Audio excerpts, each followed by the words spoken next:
बिस्मिल्लाहिर्रहमानिर्रहीम। Welcome to paradise college Shakargarh. Dear student, अस्सलामु अलैकुम। माय नेम इज़ इनामुल हक और मैं आप बच्चों को केमिस्ट्री टीच करूँगा और केमिस्ट्री का हम चैप्टर नंबर 7 स्टार्ट करेंगे, that is thermochemistry. Thermochemistry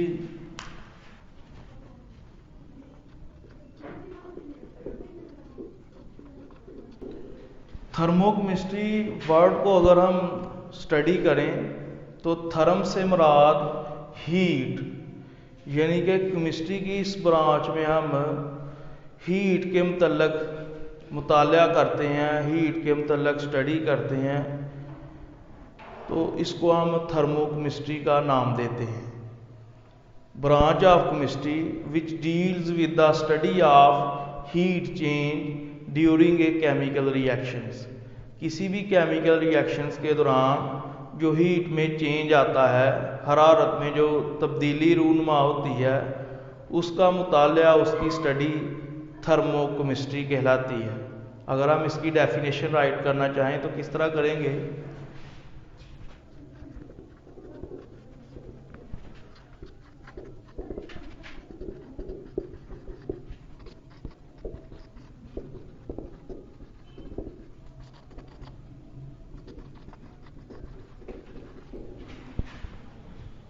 study of heat change during a chemical reaction is called thermochemistry. Chemistry की इस ब्रांच में जब भी कोई केमिकल रिएक्शन टेक प्लेस होता है तो उस टेक प्लेस होने के दौरान जो हीट में चेंज आता है उसकी study is known as thermochemistry. अगर हम इसकी एग्जाम्पल लिखें, अगर इसको एग्जाम्पल के साथ एक्सप्लेन करें तो किस तरह करेंगे?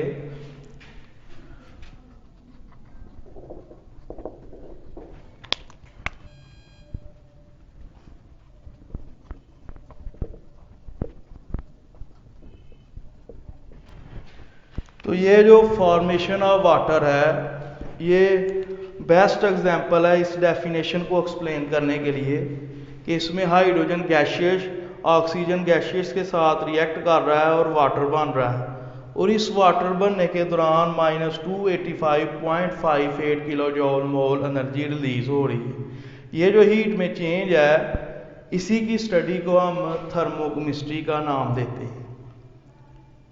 अब अगर हम इस डेफिनेशन को देखें तो इसमें एक वर्ड है हीट चेंज और सेकंड है केमिकल रिएक्शंस।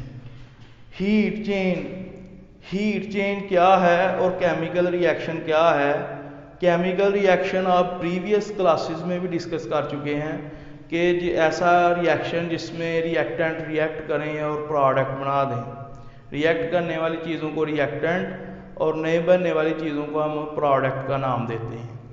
तो अगर हम इसमें सेकंड पैरामीटर हीट के बारे में देखें तो हमें पहले पता होना चाहिए हीट ऑफ रिएक्शंस का।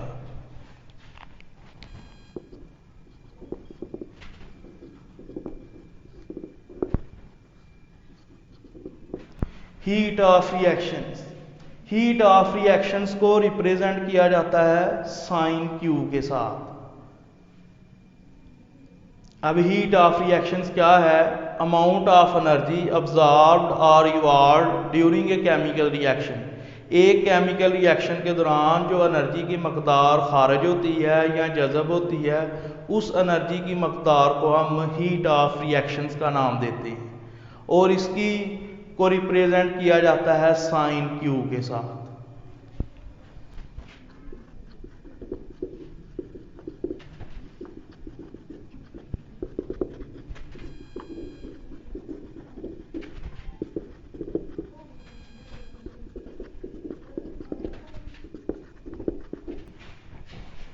कि एनर्जी की मकदार जो खारिज हो या जज़ब हो during a chemical reactions called heat of reactions, और हम इसको रिप्रेजेंट करते हैं साइन क्यू के साथ।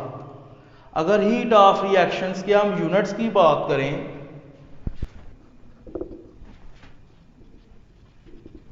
तो इसको 2 यूनिट्स में रिप्रेजेंट किया जा सकता है, जाउल और किलो जाउल में।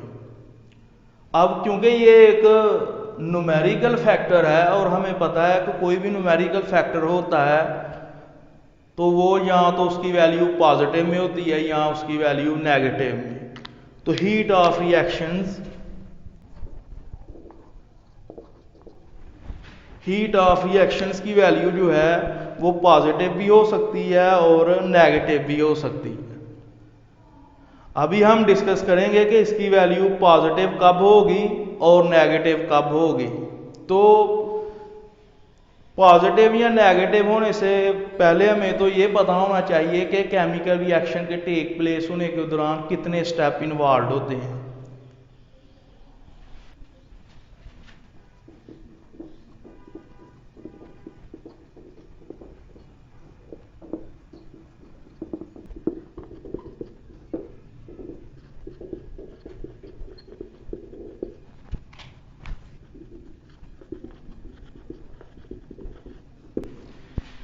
अभी हमने बात की है कि जो हीट ऑफ रिएक्शंस है उसकी वैल्यू पॉजिटिव भी हो सकती है और नेगेटिव भी। अब हम देखेंगे कि उसकी वैल्यू पॉजिटिव कब होती है या नेगेटिव कब होती है। तो हमें पता होना चाहिए कि जब भी कोई केमिकल रिएक्शन टेक प्लेस होता है तो उसके टेक प्लेस होने के दौरान 2 स्टेप इन्वॉल्व होते हैं। First step old bond breaking और second step new bond making. अब आप प्रीवियस क्लासेस में बॉन्ड डिस्कस कर चुके हैं। Bond is the force which holds the different और सेम एटम्स, कि ऐसी फोर्स जो मुख्तलिफ या सेम किस्म के एटम्स को जोड़ के रखती है, अटैच करके रखती है, तो ऐसी फोर्स को हम बॉन्ड का नाम देते हैं। अब जब बॉन्ड ब्रेक होता है तो उसकी ब्रेकिंग के दौरान एनर्जी अब्जॉर्ब होती है और जब बॉन्ड बनता है तो एनर्जी रिलीज होती है। अब्जॉर्प्शन एनर्जी को हम रिप्रेजेंट कर देते हैं प्लस ई के साथ और रिलीजिंग एनर्जी को हम रिप्रेजेंट कर देते हैं माइनस ई के साथ।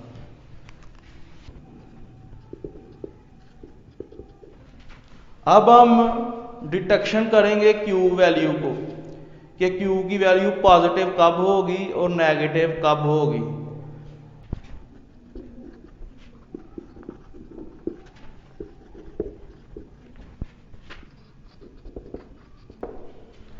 अगर बॉन्ड ब्रेकिंग एनर्जी ज्यादा होगी तो Q की वैल्यू रिप्रेजेंट की जाएगी पॉजिटिव में।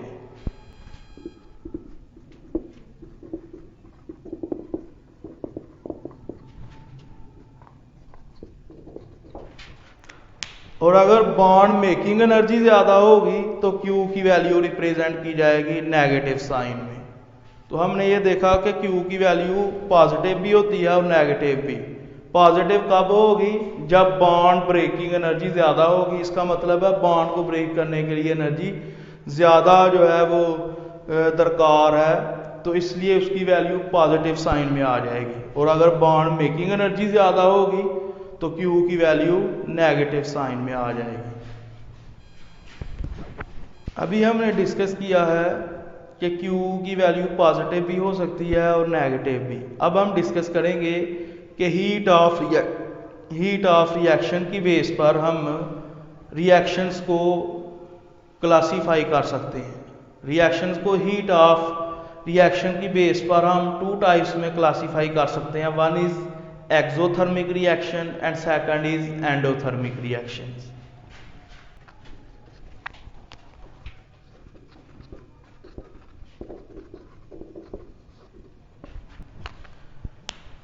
एक्सोथर्मिक, अब ये देखें, ये जो वर्ड है एक्स, इसका मतलब है बाहर निकलना, यानी कि ऐसे रिएक्शंस जिनके टेक प्लेस होने के दौरान हीट की क्वांटिटी रिलीज हो, हरारत खारिज हो, तो ऐसे रिएक्शंस को हम एक्सोथर्मिक रिएक्शंस का नाम देते हैं।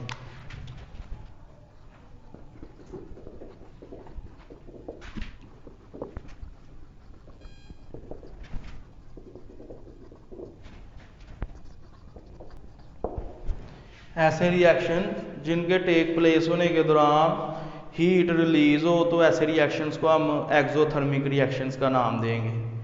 अब एक्सोथर्मिक रिएक्शंस की आपकी बुक में डिफरेंट एग्जांपल्स है। तो हम एक्सप्लेन करेंगे फॉर्मेशंस ऑफ वाटर।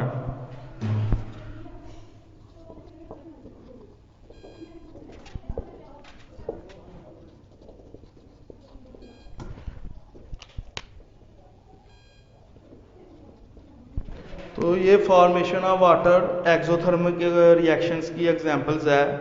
तो इसमें ये देखें कि हाइड्रोजन गैशियस ऑक्सीजन गैशियस के साथ रिएक्ट कर रही है तो वाटर लिक्विड बन रहा है और इसके दौरान -285.58 kilo joule mole energy release हो रही है, तो इसलिए ये एक्सोथर्मिक रिएक्शंस कहलाएगा।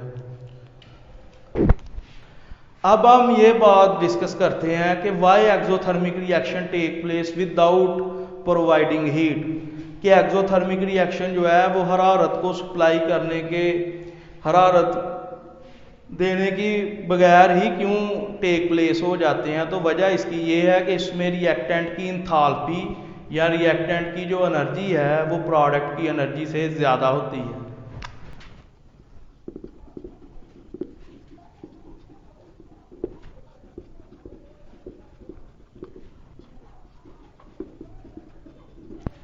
अब एक्सोथर्मिक रिएक्शन में रिएक्टेंट की एनर्जी प्रोडक्ट की एनर्जी से जब ज़्यादा होगी तो आपको पता होना चाहिए कि हर वो चीज़ जिसकी एनर्जी ज़्यादा होती है तो वो अनस्टेबल होती है और अपने आप को स्टेबलाइज करने के लिए ऐसे पॉइंट की तरफ मूव करती है जहाँ पर एनर्जी कम हो। तो रिएक्टेंट की एनर्जी ज़्यादा होने की वजह से ये अपने आप को स्टेबलाइज करेंगे, स्टेबलाइज करने के लिए ये प्रोडक्ट में कन्वर्ट हो जाएंगे। तो यही वजह है एक्सोथर्मिक रिएक्शंस जो है वो विदाउट प्रोवाइडिंग हीट जो है वो टेक प्लेस होते हैं।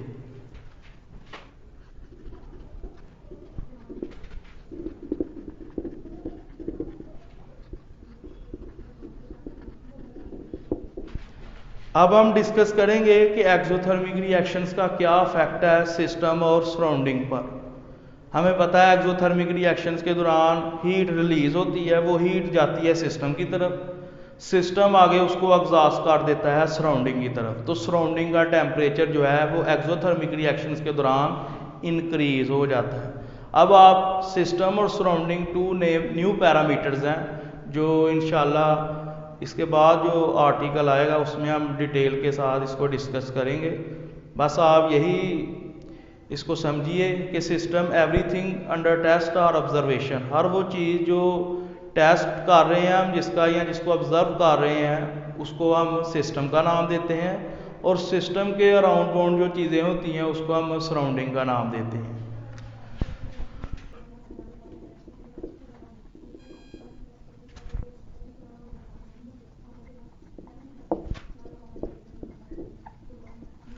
एक्सोथर्मिक रिएक्शंस के दौरान जो हीट रिलीज होगी वो सिस्टम की तरफ मूव करेगी और सिस्टम उसको सराउंडिंग की तरफ एग्जॉस्ट कर देगा, तो सराउंडिंग का टेम्परेचर जो है वो इंक्रीज हो जाएगा।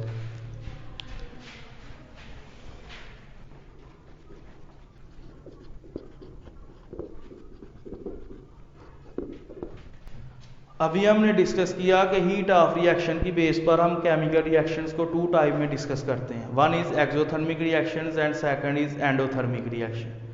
अभी हमने एक्सोथर्मिक रिएक्शन के बारे में आपको एक्सप्लेन किया, अब हम डिस्कस करेंगे एंडोथर्मिक रिएक्शंस के बारे में।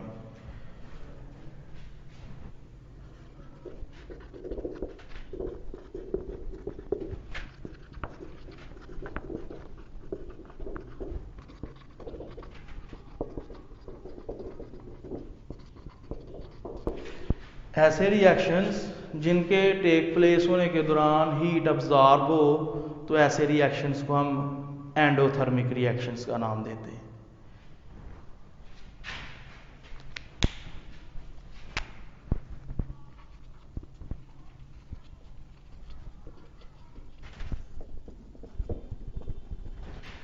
फॉर्मेशन ऑफ नाइट्रिक ऑक्साइड, ये इसका बनना जो है वो एंडोथर्मिक रिएक्शंस की एग्जांपल है क्योंकि इसके दौरान हीट की क्वांटिटी अब्जॉर्ब हो रही है, तो इसलिए इसको हम एंडोथर्मिक रिएक्शंस का नाम देंगे। अब हम डिस्कस करेंगे why endothermic reactions take place by providing heat.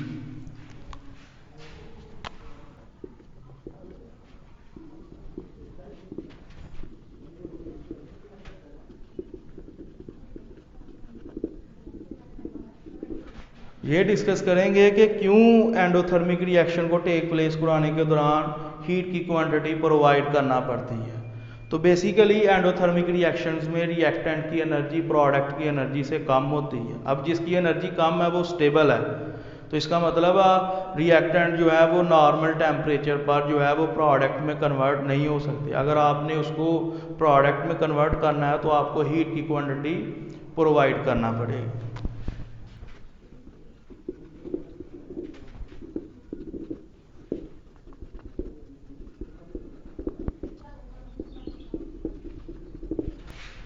Endothermic reactions में रिएक्टेंट्स की जो एनर्जी है वो प्रोडक्ट की एनर्जी से लेस होती है, तो इसलिए अगर हमने प्रोडक्ट में रिएक्टेंट को कन्वर्ट करना है तो हीट प्रोवाइड करना पड़ेगी।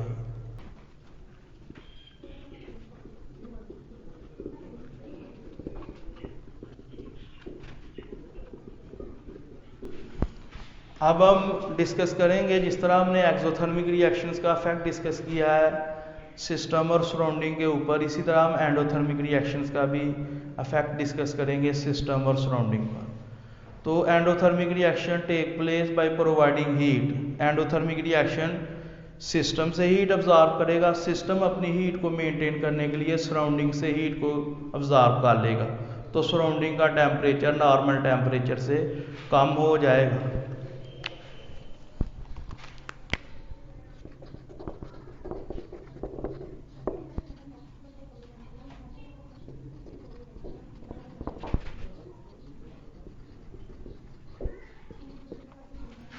तो एंडोथर्मिक रिएक्शन सिंपली सराउंडिंग का टेम्परेचर डिक्रीज कर देते हैं और एक्सोथर्मिक रिएक्शन सराउंडिंग का टेम्परेचर इंक्रीज कर देते हैं।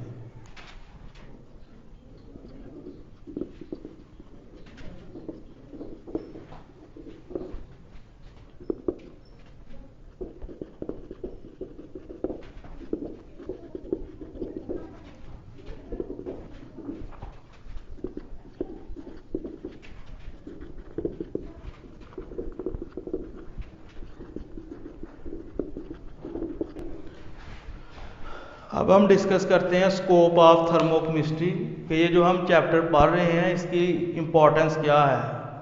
तो इसकी इम्पोर्टेंस ये है कि किसी भी रिएक्टेंट की अगर आपने एनर्जी कैलकुलेट करनी है तो वो थर्मोकेमिस्ट्री की मदद से आप कैलकुलेट कर सकते हैं। सेकंड, इसकी इम्पोर्टेंस ये है कि केमिकल इक्विलिब्रियम और केमिकल बॉन्डिंग।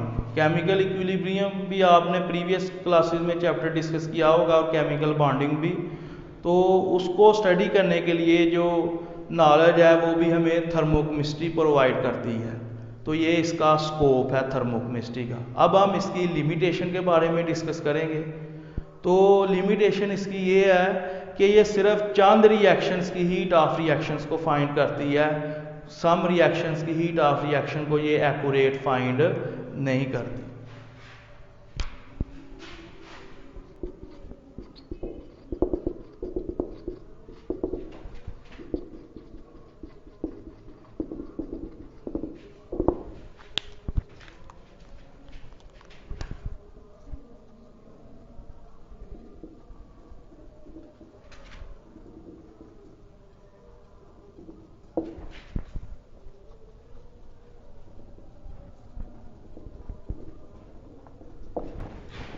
तो लिमिटेशन थर्मोकेमिस्ट्री की ये है कि कुछ रिएक्शंस की delta H value heat of reaction जो है उसको हम एक्यूरेटली फाइंड कर सकते हैं थर्मोकेमिस्ट्री की मदद से, और कुछ रिएक्शंस की इंथैल्पी ऑफ रिएक्शंस या heat of reaction accurately find नहीं हो सकती। वो क्यों नहीं होती वो इंशाल्लाह हम आइंदा आने वाले लेक्चर्स में डिस्कस करेंगे।